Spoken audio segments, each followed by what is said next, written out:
Welcome to NTN Nightly. I am Janelle Novel. This edition, top story. Amid more COVID-19 deaths, the Ministry of Health is appealing to Saint Lucians to protect themselves and get vaccinated. Tourism Minister Honorable Dr. Ernest Hilaire advocates for the integral involvement of locals in the tourism industry. And popular artist Platinum George is on a mission to save lives. The Ministry of Health, Wellness and Elderly Affairs has noted an increase in the uptake of the COVID-19 vaccine. This development is welcomed as Saint Lucia continues to manage the fourth wave of COVID infection. The vaccines have proven effective against the virus, reducing the severity of illness, hospitalization and death. With less than 18% of the island's population inoculated, there is continued risk for high infection rate death. 98% of the COVID-19 deaths and COVID-19 related deaths at the respiratory hospital were unvaccinated people. On Tuesday, 28 September, 9 new COVID-19 deaths were recorded. All of these deaths occurred during the period of September 16, 2021 to September 26, 2021. To date, the total number of COVID-19 deaths in country is 159, and the total number of COVID-19 related deaths is 44. Immunization Manager in the Ministry of Health, Wellness and Elderly Affairs, Lucia Baptiste, says everyone can protect themselves by vaccinating. As of Monday, 27 September 2021, a total of 45,245 first doses and 41,520 second doses of the COVID-19 vaccines have been administered. This is inclusive of both the AstraZeneca and Pfizer-BioNTech vaccines. 17.4% of the population have received the complete regime of the vaccine. Over the last month, there have been a noted increase in the uptake of the vaccines.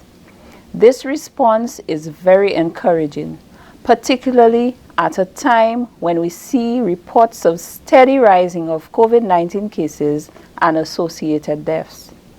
This demonstrates an appreciation for the health benefit of the vaccine by our citizens, as well as the need to take personal responsibility to protect self and loved ones.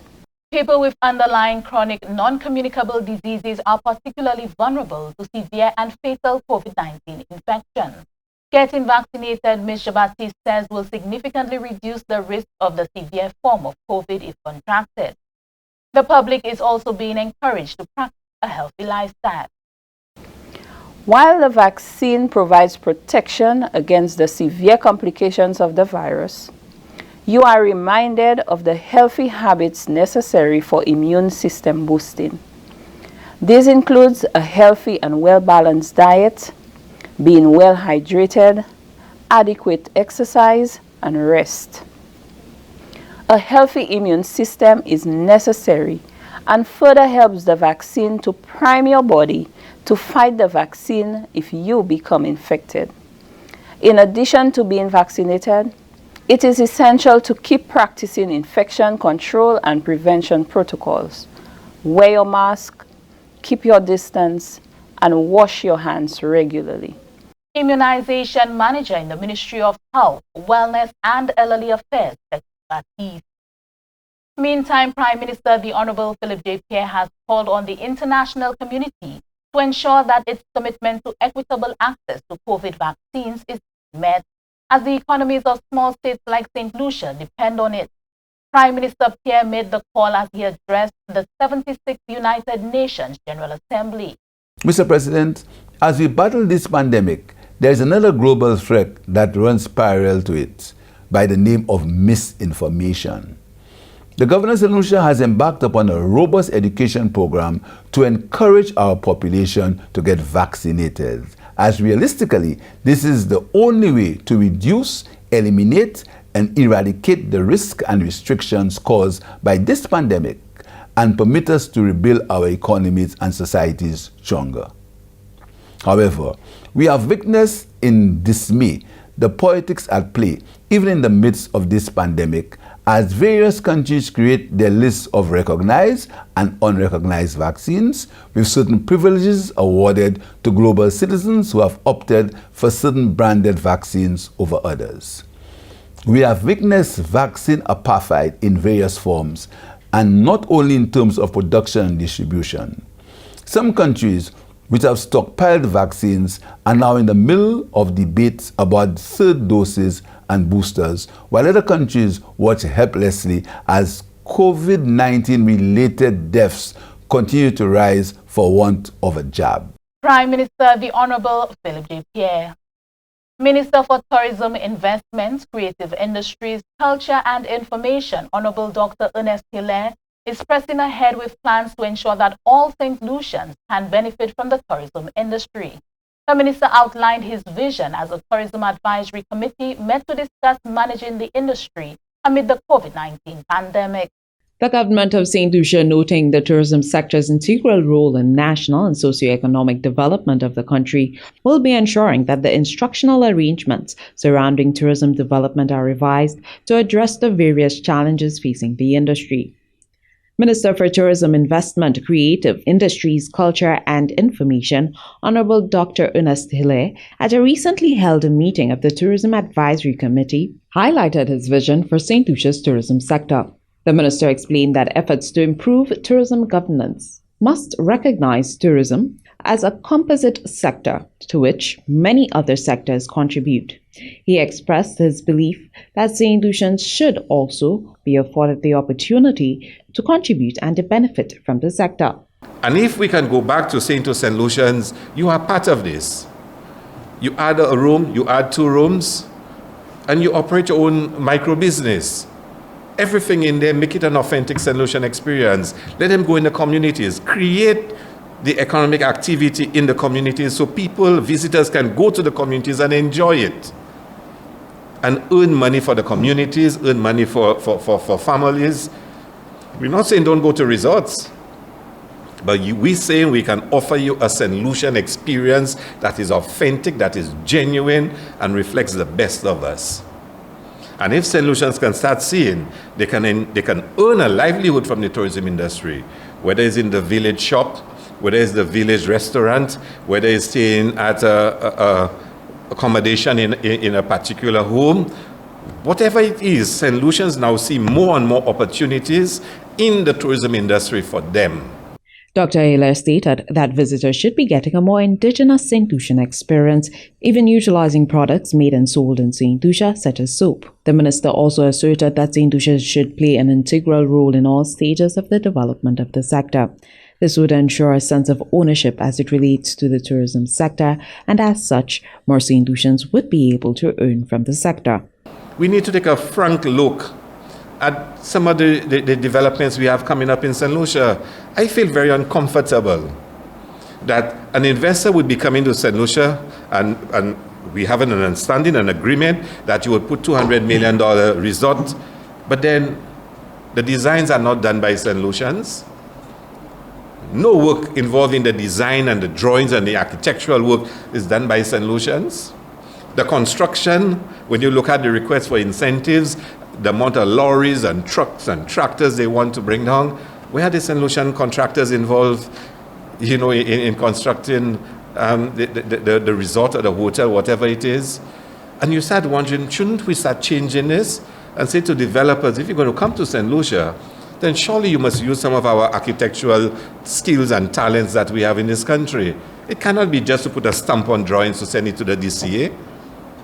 Let us see St. Lucians reflected in the designs and the drawings and the construction. Can we see more St. Lucians involved in it? I'm not saying your construction manager should not be of your choosing wherever in the world they come from, but more St. Lucian construction firms involved in building it. The Tourism Advisory Committee's meeting also provided an opportunity to review the sector's reopening strategy while deciding on the way forward amidst the COVID-19 pandemic. Chief Medical Officer Dr. Sharon Belma George explained that the review encompasses protocols and measures put in place to facilitate the reopening of the sector, as well as what obtained in other sectors, noted breaches, current active cases on the island, and the risk associated with the reopening of the sector, to name a few. Now, a lot of times when we think of COVID, we tend to focus only on the challenges, but it has also given us quite a few opportunities to take a really intense look at the tourism industry and to redefine how things ought to operate, not just for COVID, but in a more sustainable way where we look at health and safety in relation to the sector. So a lot of our reviews, we're looking at sustainable measures, the challenges that we've faced, the risks that we note with the sector, because we've had an opportunity to look a lot closer at the industry, and also, more importantly, making recommendations that are sustainable, not only for the COVID environment now, but longer term. So a lot of the recommendations, we look at how we minimize the risk that the tourism sector can provide. And also the other issue that we are going to look at is moving forward. How do we continue developing the sector, keeping in mind health and safety as a very, very important aspect of the sector. Chairman of the Saint Lucia Tourism Authority, Thaddeus Antoine, explained that many factors must be taken into consideration when deciding the way forward for Saint Lucia's tourism sector. It's about balancing livelihoods and also balancing lives. So while the Tourism Advisory Committee looks at more of the future planning of the tourism industry, it's also taking consideration now, what's happening now. And in doing so, it works with the Ministry of Health in deciding what best protocols we put in place, what best advice we give our resorts, our alternative accommodation, in inviting tourists to our island, and in helping the staff of those institutions to stay employed. But it's about just setting up a plan forward for the tourism industry, for now and also for the future. The 17-member committee will also be revising several legislation so as to ensure all are able to benefit from incentives and other initiatives within the sector. From the Government Information Service, Committee Mark reporting. The Minister for Agriculture, Fisheries, Food Security and Rural Development, Honorable Alfred Prosper, is optimistic about the future of St. Lucia's livestock sector. This comes on the heels of a recent visit by the Minister to the Volley Agricultural Station. And it was a wonderful opportunity for me to visit Volley and to really get an understanding, familiarize myself as the new minister in terms of what's happening.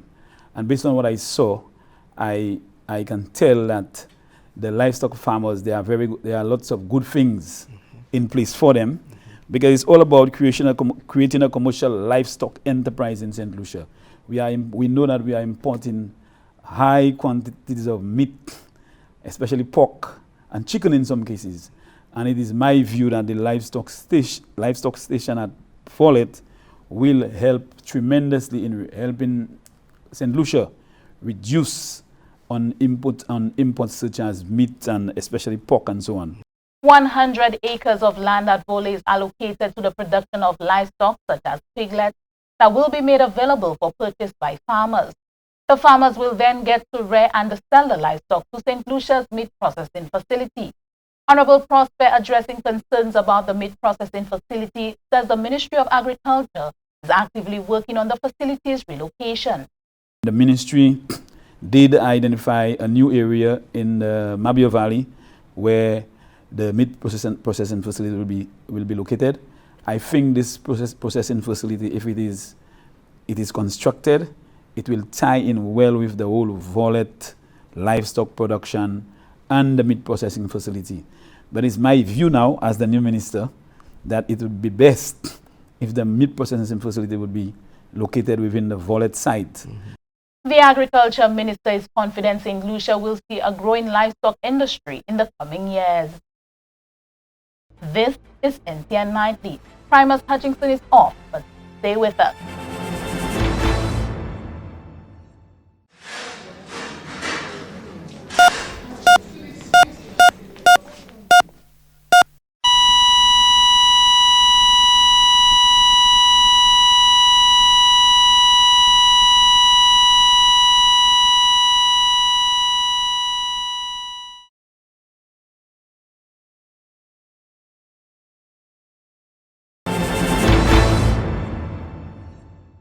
Welcome back. September is observed annually as Suicide Prevention Month. This year it was commemorated under the theme Creating Hope Through Action. During an appearance on NTN's Morning Update, Naomi Grandison, family life educator in the Bureau of Health Education, revealed that many St. Lucian families are affected by suicide. Based on 2019 statistics, St. Lucia's suicide rate stood at 7.9 per 100,000, well above many countries in the region. It goes to show that, for me, this is my personal opinion, that there is something wrong. There is something that we need to shift. There is something that needs to change, because the overall statistic worldwide is 1 out of 100, and that would be about 703,000 deaths by suicide. So it shows that, one, persons are suffering with mental health challenges, with coping skills, with hopelessness, with services, inadequate services to deal with those things, with the heaviness of the impact of stigma, which is I don't want to deal with you, cast you on a side, for want of a better word, or feeling that you would be judged or not given certain privileges, even work and otherwise, because you declare that you have some sort of mental health problem, even if it doesn't mean that you've lost touch with reality, or even if it doesn't mean that you're psychotic. So herein lies the problem. It doesn't always have to be somebody who is severely depressed to commit suicide. It could have been a spur of a moment thing. But for the most part, there are signs and persons are suffering. Saint Lucian artist George Senkwa, best known as Platinum George, shared his experience managing depression and suicidal ideations throughout his life. He said that after years of constant struggle, he found solace in God. Senkwa is now using his experience to assist others. Going through the music industry made it worse again, in terms of now I'm investing in music, but yet still I'm not getting any returns. You know, then you would see that I have a family to maintain, I have bills to pay, then spending a whole bunch of money, and you're not even making half of this. It basically had me on a cloud of darkness. My transformation came through, I got invited to church. You know, imagine I'm the kind of person that I always go to church, no matter what denomination. You invite me, I would go. You know, I'm not that kind of person who's picky in religion, because I am trying to get that emptiness filled. Nurse Grandison indicated that mental health care plays a pertinent role in combating depression and decreasing St. Lucia's suicide rate. I want to say that, again, the skills building, the love for each other, the learning how to communicate, the learning how to get help, knowing where to go to get help. You understand, knowing how to love yourself is all part of what can help to mitigate the actual completing of suicide. Even if some people may be a passing thought, other people are haunted with it for a very long time. So I just want to add to that, if we can skill build and encourage our children to build certain skills and let them know the importance of communicating, expressing your emotions, similarly to brushing your teeth in the morning, clothing yourself, bathing. You need to be able to communicate and talk and offload. It is a part of your overall well-being. And I think that can help to avert. And I think in our society, I just want to say this, and again, this is my personal opinion. In our society, we're just too judgmental.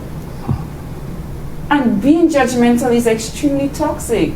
It's like Senkwa was saying, you're an alcoholic and you're drinking more alcohol and you're going to places with more alcohol.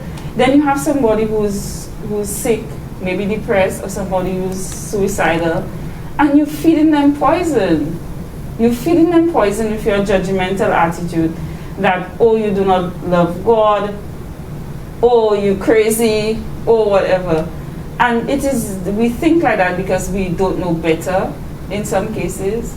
We think that it's going to help the person to change, but it only serves to bring a person deeper into that pit. Anyone feeling overwhelmed or struggling with depression can call the 203 hotline to receive assistance. We now take a look at the weather. Forecast for St. Lucia valid for the next 24 hours. Partly cloudy, becoming cloudy at times, with some scattered showers and the chance of isolated thunderstorms.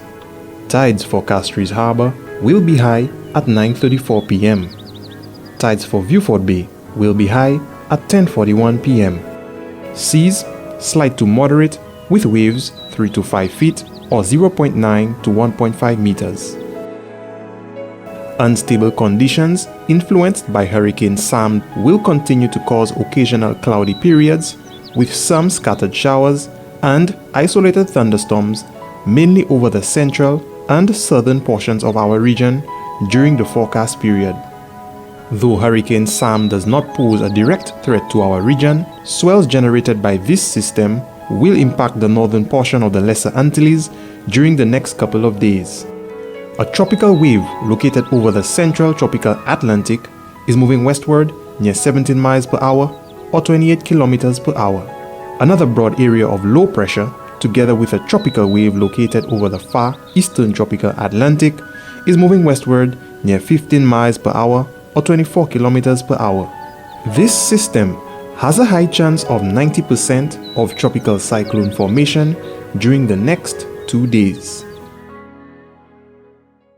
That brings us to the end of NTN Nightly. Join us next time at 7 p.m. with a repeat at 7 a.m.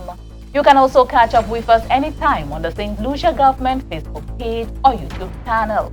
I am Janelle Norville.